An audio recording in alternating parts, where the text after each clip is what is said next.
नमस्कार, स्वागत है आपका एक नए क्लास में। तो आज की क्लास जो है, आज हम क्या पढ़ने वाले हैं, मुझे नहीं लगता कि बताने की ज़रूरत है। इतना बड़ा बड़ा दिख रहा है, इतना बड़ा बड़ा मैंने लिखा है, तो आप समझ गए होंगे कि हम लोग मैप के बारे में ही पढ़ने वाले हैं। मैप क्या होता है? प्रकार, घटक, रेखा चित्र एंड खाका। घटक के अंदर क्या होता है? दूरी, दिशा, प्रतीक। ये सारी चीज़ें विस्तार से समझेंगे बहुत ही कम टाइम के अंतर्गत। तो आप बने रहिए वीडियो में अंत तक। वीडियो शुरू करने से पहले अगर आप चैनल पर नए हैं तो प्लीज़ चैनल को सब्सक्राइब कीजिए, वीडियो को लाइक कीजिए और ऐसे ही सपोर्ट दिखाते रहिएगा क्योंकि आपके सपोर्ट की ही ज़रूरत है हमको। और इससे ज़्यादा लोगों को जुड़ने के लिए आप ये वीडियोस क्लासेस शेयर कर सकते हैं उन तक। तो चलिए अपनी चीज़ें शुरू करते हैं और आपको समझाना शुरू करते हैं एक्चुअली मैप होता क्या है। ओके, तो मैप क्या होता है? यानी मानचित्र। मानचित्र जो होता है वो किसी भी जगह का एक रेखा चित्र होता है, या ये कह लीजिए एक जो लाइनिंग होती है, ड्रॉ की हुई चीज़ होती है। तो हमको उसके बारे में समझने में आसानी होती है, उसके जो स्थिति के बारे में। जैसे कि ये मान लो कमरा है हमारा, तो यहाँ ये रोड है, ये गांव है, ये तालाब नदी इधर ये, तो ये सब होता है मैप। ओके, तो मैप आप समझते। अब मैप के प्रकार समझते हैं कि मेन क्या है, कि मैप के प्रकार कितने होते हैं। फर्स्ट ऑफ ऑल मैप जो होता है वो फिजिकल मैप। मुझे नहीं लगता कि राइटिंग बहुत अच्छी है, बट जैसी भी है गाइस, मेरी ऐसी ही राइटिंग है। Physical map. ओके, भौतिक मानचित्र। भौतिक मानचित्र, मानचित्र। ओके, भौतिक मानचित्र। भौतिक मानचित्र क्या होता है गाइस? भौतिक मानचित्र वह होता है मानचित्र जो दर्शाता है क्या? प्राकृतिक वस्तुएं, चीज़ें, जो भी कह लीजिए आप, जैसा कि नदी,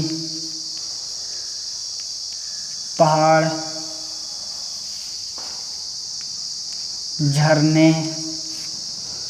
ओके, नदी, पहाड़, झरने यानी भौतिक चीज़ों के बारे में जो जानकारी देता है, प्राकृतिक जो स्थितियों के बारे में जानकारी देता है, उसी को हम लोग फिजिकल मैप कहते हैं। नदी, पहाड़, झरने, कहाँ पर समुद्र है, समुद्र भी तो लिखा नहीं इसमें, समुद्र। ओके, समुद्र कहाँ पर है, क्या है, ओशियन, पैसिफिक ओशियन, ये सब, इन सब के बारे में फिजिकल मैप बताता है। ओके, तो इसमें ज़्यादा कुछ है नहीं, मैं आपको बहुत सिंपल से वर्ड्स में समझाता हूँ। मुझे लगता है कि आपको समझ में आता होगा, या इससे भी कोई अच्छा तरीका हो तो बता दीजिए, मैं वैसे भी समझा दूँगा। तो फिजिकल मैप हो गया। अब बात करते हैं दूसरे नंबर मैप की, जो होता है पॉलिटिकल मैप। पॉलिटिकल ऐसे लिखा जाएगा, पॉलिटिकल मैप नहीं तो राजनीतिक, स्पेलिंग मिस्टेक कर रहा है, नो प्रॉब्लम। तो अब राजनीतिक मानचित्र, राजनीतिक,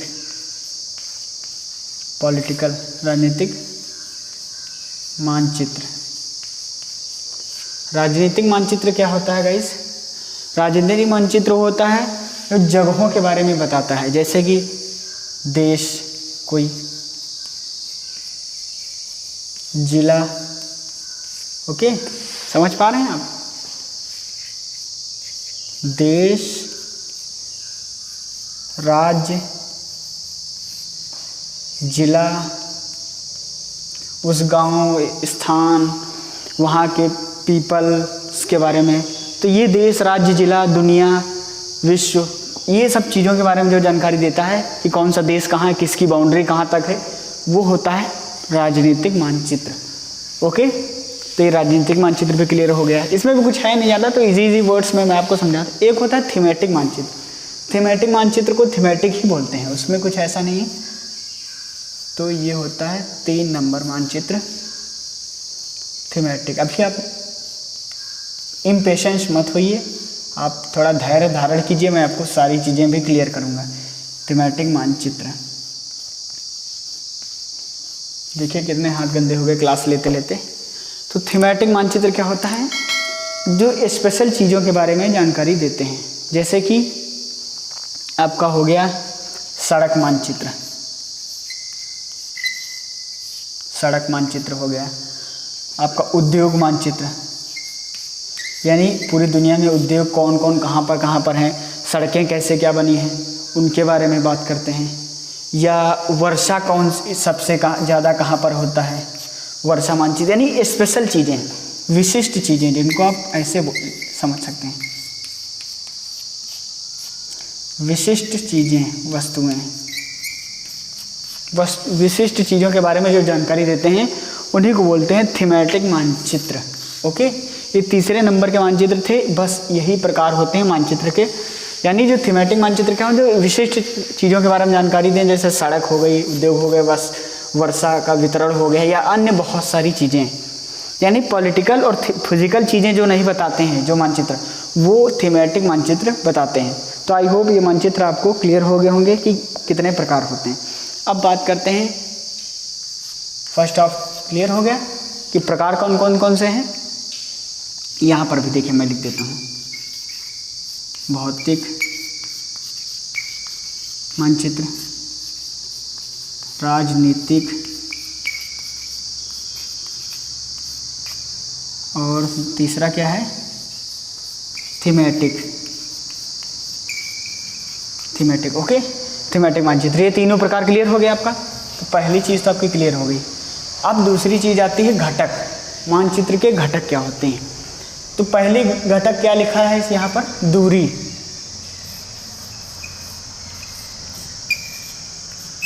जो फर्स्ट घटक है दूरी है।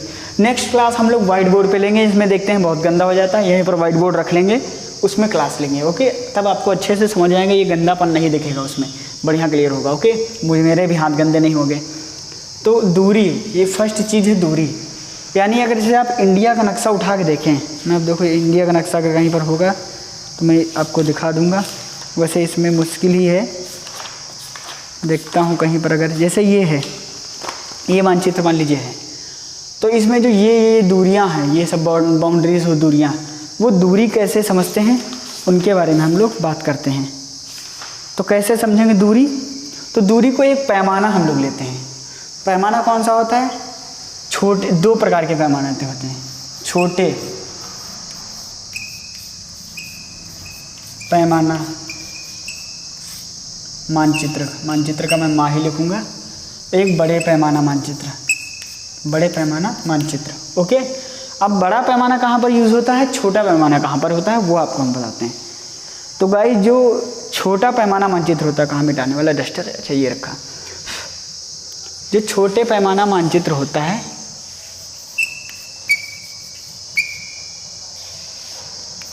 ओके, छोटा पैमाना जो देश दुनिया के, जो जैसे कि ये इंडिया से लेकर के अमेरिका की दूरी, तो यहाँ पर छोटे पैमाने यूज़ होते हैं। अब आप कहेंगे सर इतनी बड़ी तो दूरी नाप रहे हैं, आप छोटा पैमाना कैसे बता सकते हैं। तो छोटा पैमाना यूँ कि 5 सेंटीमीटर, क्योंकि कागज़ तो हमारा A4 साइज ही होता है, या इससे भी बड़ा हो सकता है, लेकिन क्या इतना बड़ा कागज़ थोड़ी ना हो जाएगा, हमको कॉपी में पढ़ना है तो इतना ही बड़ा होगा। तो 5 सेंटीमीटर की जगह 5 सेंटीमीटर को पैमाना हम नापते हैं एक, तो 5 सेंटीमीटर को हम 500 किलोमीटर के बराबर कंसीडर करते हैं। 500 किलोमीटर, देश दुनिया के बारे में जानकारी लेने के लिए, बहुत बड़ी लंबी लंबी दूरियों के बारे में जानकारी लेने के लिए हम छोटे पैमाना मानचित्र यूज़ करते हैं, छोटे पैमाना। ओके, तो 5 सेंटीमीटर बराबर 500 किलोमीटर, यानी कि देश से विदेश में जाने के लिए, यानी भारत से अमेरिका के बारे में, भारत से रूस के बारे में अगर जानकारी करना है तो छोटे पैमाना मानचित्र होता है। ओके, अब आती है बात, बड़ा पैमाना मानचित्र कहाँ पर यूज़ होता है। जैसा कि मैंने आपको बताया, दूसरा पैमाना भी होता है, बड़ा पैमाना। बड़ा पैमाना मानचित्र वहाँ पर होता है जहाँ पर कुछ छोटे क्षेत्र को कवर करने के लिए यूज़ होता है। छोटे कवर को, जैसे कि वहाँ पर क्या लेते हैं, 5 सेंटीमीटर बराबर 500 मीटर। जैसे एक कमरे के बारे में जानकारी लेना है, 10 बाई 10 का कमरा है, तो वहाँ पर हम जो मैप उसका बनाएंगे वो 5 सेंटीमीटर बराबर 500 मीटर ही बनाएंगे। ओके, या सॉरी, कमरा 10 बाई नहीं, अपना कोई ज़िले के बारे में, राज्य, छोटा सा राज्य है, या किसी गांव के बारे में जानकारी लेना है, तालुके के बारे में जानकारी लेना है, तो वहाँ पर 5 सेंटीमीटर बराबर 500 मीटर, ये हो गया बड़ा पैमाना, यानी कि कम दूरी को लेंगे 5 सेंटीमीटर में। वहीं पर 5 सेंटीमीटर में 500 किलोमीटर को ले रहे थे, यहाँ पर 500 मीटर को ले रहे हैं। ओके, आई होप ये पैमाना जो है वो आपको क्लियर हो गया होगा। तो दूरी की चीज़ें क्लियर हो गई, दूरी कैसे क्या है। अब जो छोटा पैमाना वो बड़ी चीज़ें क्लियर करता है और बड़ा पैमाना छोटी चीज़ें क्लियर करता है। तो जब छोटी चीज़ें बड़ा पैमाना क्लियर करता है तो अच्छे से क्लियर दिखाता है, क्लियर वो जानकारी आपको दी जाती है। ओके, अब बात करते हैं दिशा की। तो दूसरा नंबर जो दिशा का है, दिशा वो बुक वाली नहीं, दिशा मतलब गेस नहीं, दिशा का मतलब डायरेक्शन, ये वाला डायरेक्शन, पूरब पश्चिम उत्तर दक्षिण है। ओके, ये होता है दिशा। अब दिशाओं को कैसे दिक सूचक ये एक यंत्र होता है गाइस, उससे हम लोग पता लगाते हैं कि दिशाएं कैसे क्या हैं। वैसे मैं आपको दिशाओं के बारे में जानकारी दे दूं अच्छे से थोड़ा सा। यहाँ पर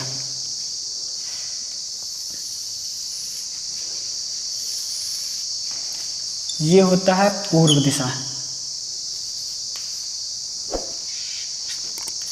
ये उत्तर दिशा, ये पश्चिम दिशा और ये दक्षिण दिशा। ओके, अब आप कहेंगे 4 ही दिशाएं, नहीं, 4 दिशाएं नहीं और दिशाएं होती हैं। अब एक दिशा ये भी होती है, इसको क्या कहेंगे, पूर्व उत्तर या पूर्वोत्तर या उत्तर पूर्व। उत्तर पूर्व, रेलवे वाले इसको पूर्वोत्तर यूज़ करते हैं, जैसे भी आप यूज़ करें। एक दिशा ये हो गई। अब इसके बीच की भी तो कोई दिशा होगी, तो यहाँ पर ये उत्तर पश्चिम, पश्चिम उत्तर या उत्तर पश्चिम जैसे भी आप यूज़ करें। अब इसके बीच की भी एक दिशा होगी, तो ये है दक्षिण पश्चिम, दक्षिण पश्चिम। ओके, दक्षिण पश्चिम ये एक दिशा हो गई। अब इसके बीच की भी एक दिशा होगी, ये है दक्षिण पूर्व, दक्षिण पूर्व। आई होप ये दिशाओं के बारे में आपका सारा नॉलेज जो है वो गैदर हो गया होगा, सारी चीज़ें आपको क्लियर हो गई होंगी कि दिशाएं कैसे क्या, कितने प्रकार की दिशाएं। मेन दिशाएं जो हैं वो 4 होती हैं, पूरब पश्चिम उत्तर दक्षिण। अब थोड़ा और जो सह दिशाएं होती हैं वो उत्तर पूर्व, उत्तर पश्चिम, उत्तर पूर्व और ये दक्षिण पूर्व। 4 दिशाएं, यानी उत्तर पूर्व, उत्तर पश्चिम, दक्षिण पश्चिम और दक्षिण पूर्व। 4 दिशाएं हो गई सह दिशाएं और 4 मेन, यानी 8 दिशाएं हो गई। अब दिशाओं को आपको पता लगने से आपको दिशाएं नहीं याद रहती हैं। आपके पास दिक सूचक यंत्र भी नहीं है, स्मार्टफोन भी नहीं है जिसमें भी आपका कंपास हो तो आपको पता लगे। तो आप ऐसे पता लगे, जब मॉर्निंग में हो आप तो सूर्य की तरफ मुंह करके ऐसे खड़े हो जाइए। ऐसे मान लीजिए हमारी तरफ ये सूर्य है, आपका मोबाइल का जो कैमरा है ये सूर्य है, तो हमारे दाहिने तरफ जो होगा वो दक्षिण दिशा होगा और बाएं तरफ उत्तर दिशा, और मुख हमारा जिधर सूर्य की तरफ है, यानी सूर्योदय की बात कर रहा हूँ, ये शाम के टाइम की बात नहीं, उल्टा आप करने लगे। तो सूर्योदय के टाइम में जो हमारा मुंह होगा वो पूर्व दिशा की तरफ होगा और पास से पीठ यानी पश्चिम दिशा की तरफ होता, यानी मुंह पूर्व दिशा की तरफ, पास से पश्चिम यानी पीठ से पश्चिम दिशा की तरफ। दाहिना हाथ आप मेनली याद रखिएगा तो आपको याद रहेगा दक्षिण दिशा और बायां हाथ उत्तर दिशा की तरफ। तो इससे आपको दिशा का ज्ञान भी हो जाएगा बहुत ईजिली तरीके से, यानी दिशा का ज्ञान के बारे में भी मैंने शॉर्टकट में बता दिया आपको। अब बात करते हैं तीसरा घटक जो है, यानी घटक तो सारे पूरे हो गए, सॉरी दूरी की बात, दिशा की बात हुई, अभी प्रतीक बाकी है। ओ सो सॉरी, अभी तो प्रतीक को लाना बाकी है गाइस। तो जल्दी समझते हैं कि प्रतीक क्या होता है। ओके, तो प्रतीक जैसे जो बड़े बड़े मानचित्र पे आप कहीं पर नीला नीला, जैसे पानी है तो नीला नीला ऐसे थोड़ा सा, कहीं पहाड़ हैं तो ऐसे ऐसे बना हो गया, रेलवे ट्रैक है तो आप ऐसे देखेंगे ऐसे ऐसे करके बना होता है, कहीं पे स्टेशन है, तो वो सब दिशा वो जो होते हैं वो प्रतीक होते हैं। प्रतीक क्या होते हैं, एक साइन मतलब ये कह लीजिए क्या बताऊँ, चिन्ह। प्रतीक को आप ये देखें, प्रतीक आरजे प्रतीक नहीं, ये वाला प्रतीक को आप चिन्ह भी समझ सकते हैं, ठीक ना। तो ये चिन्ह क्या होता है, एक स्टैंडर्ड चिन्ह होते हैं, पूरी दुनिया में वही सेम के सेम चिन्ह यूज़ किए जाते हैं। तो वो चिन्ह क्या होते हैं गाइस, उसमें हम लोग अभी बात करते हैं। तो चिन्ह जैसे कि यहाँ पर देखिए कुछ चिन्हों को हम बताएंगे आपको, बाकी चिन्ह आप पढ़ लीजिएगा। जैसे ये देखिए ये चिन्ह है, गाइस यहाँ पर देखिए ये चिन्ह समझ में आ रहा है, तो ऐसे ही चिन्ह है। तो बस्ती के लिए ऐसे चिन्ह यूज़ किए जाते हैं। ये बस्ती हो गए, बस्ती के लिए ये चिन्ह, कब्रिस्तान के लिए ये चिन्ह, ये हो गया कब्रिस्तान। आप कहेंगे सर आप क्या ये डरावनी चीज़ें यूज़ कर रहे हैं, आप डरने की टेंशन नहीं, जी भूत नहीं होते हैं, ठीक ना। तो कब्रिस्तान के लिए ये चीज़ें यूज़ होती हैं। मंदिर के लिए फर्स्ट ऑफ ऑल बात करते हैं तो मंदिर ऐसे बनता है, यहाँ पर ये और यहाँ पर ये सनातनी झंडा लगा हुआ है, ठीक ना। तो ये हो गया मंदिर। मस्जिद के बारे में बात करते हैं, जो चर्च होता है वो ऐसे चर्च का साइन आप समझ गए होंगे, ठीक ना। तो ये हो गया चर्च बन गया।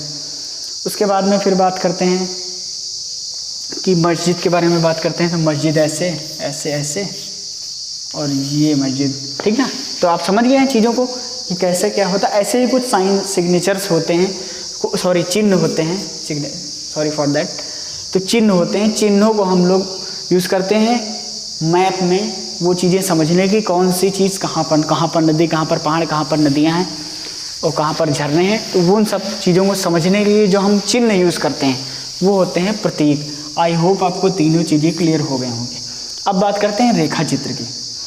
तो मान लीजिए हमारा एक गाँव है, ये एक्चुअली रेखा चित्र जो होता है, रेखा चित्र भी क्लियर हो गया समझ लीजिए क्लियर। आप इसकी टेंशन बिल्कुल भी मत लीजिए। रेखा चित्र क्या होता है, ये पैमाने पर नहीं यूज़ होता है, ये स्मृति पर यूज़ होता है, आपके जो याद होने पे। जैसे हमने बोला कि भाई आप लखनऊ से चलेंगे, मान लीजिए ये लखनऊ है, हमने बताया कि ये जो लखनऊ है, लखनऊ में ये टेढ़ी पुलिया है, आप यहाँ से चले तो हमारे घर की तरफ आप बढ़ेंगे तो इधर ये देखिए ये सीतापुर रोड गई, तो यहाँ पर आपको IM रोड मिलेगा, IIM।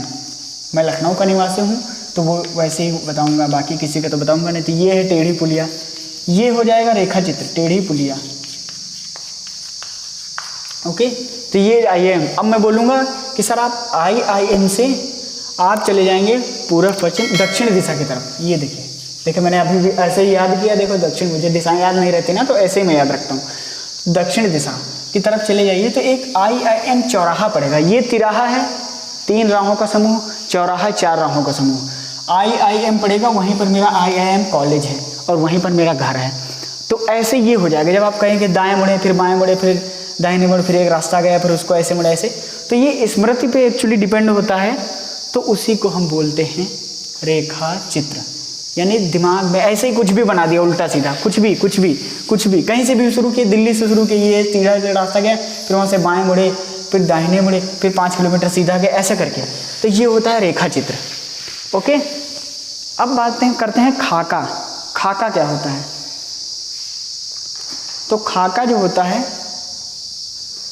वो एक छोटा सा पैमाना होगा। छोटा पैमाना इन द सेंस कह लीजिए आपके कोई छोटी लंबाई चौड़े, जैसे एक कमरा के बारे में, एक घर के बारे में बात करें तो खाका में डिज़ाइन है। जैसे 10 बाई 10 का घर है तो बहुत छोटा होगा, मैप पे दिखाएंगे, लेकिन नहीं, उसके बारे में बड़ा सा। ये हमारा कमरा है, सॉरी, अब मैं आपको पूरा खाका बताता हूँ। खाका पहले फर्स्ट ऑफ ऑल तो मैं आपको परिभाषा बता देता हूँ।